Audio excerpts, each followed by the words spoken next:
नमस्कार। प्रस्तुत है आज का चिंतन।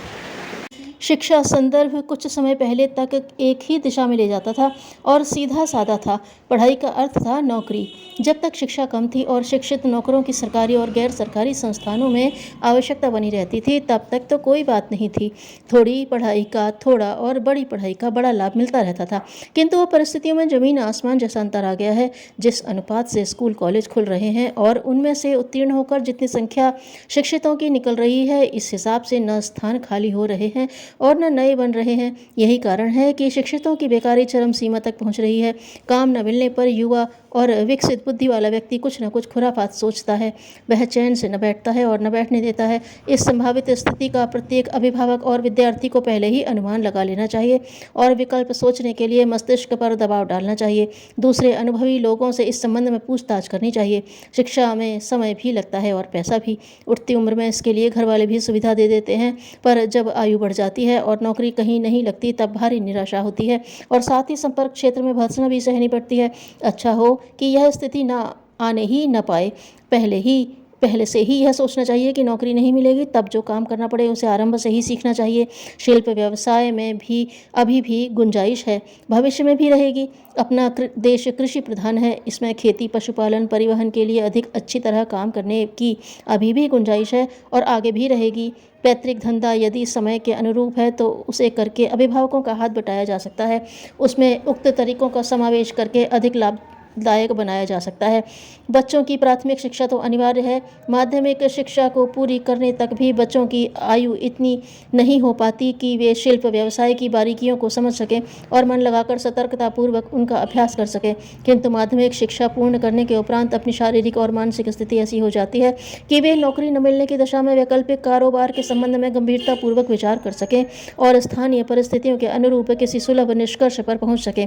आवश्यकता नहीं कि अपने वैकल्पिक व्यवसाय चयन के अनुरूप सरकारी शिक्षा व्यवस्था ही हो। यदि है भी तो उनमें काम के विषय कम और जंजाल अधिक होते हैं।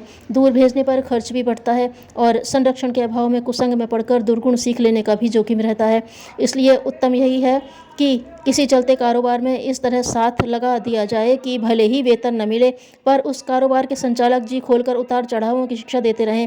तांत्रिकों मांत्रिकों की तरह शिल्पी भी ऐसे सोचते हैं कि नए लोग कारोबार में प्रवेश करेंगे तो उन्हें प्रतिद्वंदिता का सामना करना पड़ेगा और आजीविका घट जाएगी।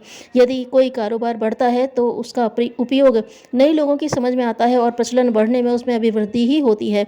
अर्थोपार्जन के लिए हमें बदलते हुए समय के अनुरूप नए कारोबारों की खोज करनी चाहिए और उस उत्पादन पर ध्यान देकर प्रवीणता प्राप्त करनी चाहिए। जड़ी बूटी की खेती तथा फूलों की नर्सरी का एक नया उद्योग ही अगले दिनों विकसित होने वाला है। किसान मात्र अन्न उगाने के साथ दूसरी जिनसे भी पैदा करेंगे जो अधिक लाभ देती हैं, जिनकी बाजार में अभी कमी है। कॉलेज की शिक्षा उन्हीं लोगों को ग्रहण करनी चाहिए जो बढ़ी हुई बौद्धिकता की योग्यता का कोई उच्च स्तरीय उपयोग कर सकते हैं। डॉक्टर, इंजीनियर आदि बन सकते हैं। सरकारी उच्च अफसर बनने जैसे सपने जितने कम विद्यार्थी और उनके अभिभावक देखना बंद करें, उतना ही अच्छा है। हवा का रुख बदलते देख कर कार्य पद्धति को बदल लेने में ही बुद्धिमानी है। बच्चों का विवाह तब करना चाहिए जब वे कमाने लगें। पत्नी का खर्च अपनी निजी कमाई से चलने लगे। इससे पूर्व विवाह कर देना उनकी शिक्षा और प्रगति में बाधा डालना है। चित्त दो और बट जाने से दोनों ही कार्य अधूरे रह जाते हैं। समान सफलता के लिए यह आवश्यक है कि तन्मयतापूर्वक किसी एक ही कार्य में लगे रहा जाए। कच्ची आयु में विवाह हो जाने पर शरीर की क्षीणता वाली बात तो शीशे की तरह स्पष्ट है। शरीर और मन को असमय में ही कोंचते कचोटने लगना उन्हें गलाने के बराबर है। ज्ञान वृद्धि के आधार विद्यालय नहीं पुस्तकालय हो सकते हैं। स्कूलों में पाठ कराए जाते हैं ताकि परीक्षा के समय स्मृति के आधार पर उनके उत्तर लिखे जा सकें। पढ़ाई में कई तरह की जानकारियां तो होती हैं, पर जीवन में निरंतर काम आने वाले विषयों के संबंधित उतार चढ़ाव का उनमें कोई उल्लेख नहीं होता। इसके अतिरिक्त किसी जिज्ञासु की किसी विषय में अतिरिक्त अभिरुचि है और वह उसमें प्रवीण पारंगत होना चाहता है, तो भी उसकी इच्छा की पूर्ति स्कूलों किताबों में नहीं हो सकती, क्योंकि उनमें अनेक विषयों का चंचू प्रवेश मात्र ही होता है। प्रवीणता उपलब्ध करने के लिए यह आवश्यक है कि अभीष्ट विषयों में कितनी ही पुस्तकें पढ़ी जाएं, ताकि उनमें पाए जाने वाले विशेष प्रतिपादनों और मतभेदों को भी समझने का अवसर मिले। यह कार्य समर्थ पुस्तकालयों में ही हो सकता है। इतनी अधिक पुस्तकें खरीद सकना सामान्य स्थिति के व्यक्ति के बलबूते की बात भी तो नहीं है। जिस प्रकार नित्य भोजन किया जाता है उसी प्रकार मानसिक उत्कर्ष के लिए उपयोगी स्वाध्याय भी आवश्यक है। यह क्रम निरंतर चलना चाहिए। स्वाध्याय में उसी प्रकार प्रमाद नहीं किया जाना चाहिए जैसे सोने खाने की उपेक्षा नहीं की जा सकती।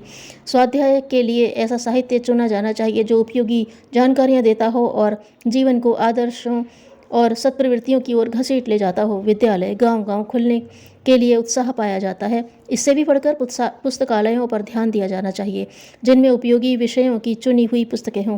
पुस्तकालय अध्यक्ष ऐसा होना चाहिए जो हर शिक्षित की रुझान से तालमेल बैठाते हुए प्रगतिशील साहित्य का परामर्श दे सके और पढ़ने के लिए उत्साह फलश्रुतियाँ बताते हुए उत्पन्न कर सके।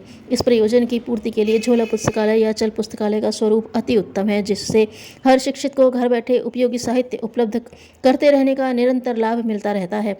स्कूली पढ़ाई पूरी करने के बाद ज्ञान वृद्धि का सिलसिला समाप्त न कर दिया जाए, वरन उसे पुस्तकालयों के माध्यम से आजीवन गतिशील रखा जाए।